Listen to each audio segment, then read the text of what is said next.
Hello friends, this is Arun here, your mindset marinator. In this video, I thought I would share a nice interesting concept about the law of sowing and reaping. If you are the one who expect reaping without sowing, then this video is for you. Okay, let's just get into the context. Everyone knows the law of the sowing and reaping, right? What you sow, you will reap. But I would like to give a different dimension, what I came across through this the law of sowing and also reaping, right?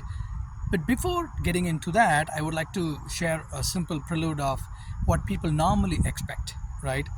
Without people, generally our mindset is designed such a way, we expect the reaping without sowing, isn't it? That's not life is designed, right? You got to do your sowing, you got to do your tilling, you got to do your farming, you got to do then the reaping, right? But normally people expect things without toiling, without their actual effort. Okay, now let's just quickly get into the different concept of these three laws I would like to share across. The first law goes like this. People normally say, what you sow, you will reap, right? I would like to give a different dimension to that particular law. It's not actually what you sow, you will reap. You will reap more than what you sow. If you look at the nature and the God's creation, anything and everything just proliferate. Anything and everything, it just manifests, right? Say for example, you take this coconut sapling, small sapling, you just sow only one, but would you just end up reaping so many? We have a coconut tree in our house. We reap so many, isn't it? Dozens and dozens of coconuts, but what we sow is just one. And likewise, the same law applies to the paddy or the rice or any other vegetables, any other the nature products, isn't it? Which means the first law is you will reap more than what you sow. Okay. Now the second law is all about, if you sow bitter gourd, you are not going to reap apple. What do I mean by that? It's nothing but, if you do good deeds, you end up getting good deeds in returns, right?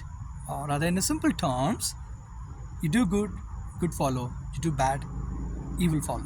Okay, it's as simple as that. But people tend to do all the bad things and then they expect a good result. No, that's not going to happen at all, because it's a universal law, right?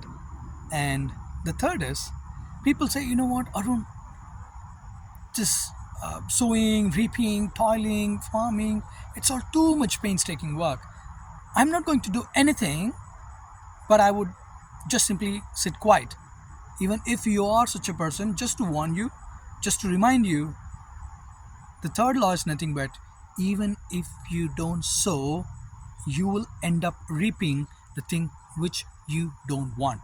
Which means, you take a plain ground, you don't do any farming, you don't do any sowing, but still you end up reaping or rather cutting the weeds, right? That's how mind is also. If you're not going to do the proper sowing, if you're not going to take care of your mind, still you end up reaping things which you really don't want, right? So the three laws, I would like to quickly summarize those three laws. The first law is, you will reap more than what you sow. That's law number one. Law number two, if you sow bitter gourd, you will reap bitter gourd only. Which means, if you do good, good will follow. If you do bad, evil will follow. A third law is, if you don't sow anything, still you will end up reaping the weeds. This is something I came across a couple of years back, and it really made sense to me. And I started applying this in my life, and I become so much conscious and awareness about the law of sowing and reaping. And now, you know what, I started to sow quite a few things, and I started to reap many good results in my life. And I felt the compulsion to share this with you all. Okay, I hope this information be useful to you. Thanks for watching, and wishing the best. Good luck, friends. Good luck. Bye bye. And this is Arun, your mindset marinator. Bye bye.